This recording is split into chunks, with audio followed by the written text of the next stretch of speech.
Apple සහ Samsung කියන්නේ mobile ලෝකයේ හොඳම තරඟකරුවන් දෙන්න.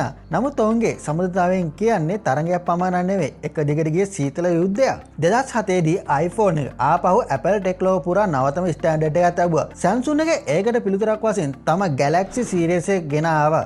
ඒත් ඩිසයින් එක සහ පීචර්ස් වටා ඇති වුණු ගැටුම් නිසා දෙපාර්ශ්වයටම පේටන්ට් අනුගණනාවකට ඇදෙව්වා. නමුත් මේ තරඟයක් පමණක් නෙවෙයි. Apple තවදුරටත් Samsung නිෂ්පාදනය කරන high quality display වැනි දේවල් කිහිපයක් භාවිත කරනවා. ඒ නිසා ඔවුන් එකම වෙළඳපොලේ තරඟකරුවන් වුවද කිසිවිට වෙන් කළ නොහැකි ව්‍යාපාරික හවුල්කරුවන් බවද පැහැදිලි වෙනවා.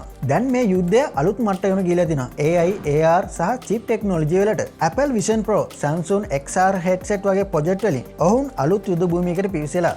එක අතින් බලද්දි මේ සිද්ධියට යුද්ධය ටෙක් ලෝකයේ ඉදිරියට ගෙන යන ප්‍රධාන බලයක්. එහෙනම් ඔබේ මතය මොකද්ද? Appleද Samsungද? ටෙක් ලෝකයේ මේ වගේ වැදගත් විස්තර ඔබට ඕන නම් subscribe කරලා follow එකක් දාන්න.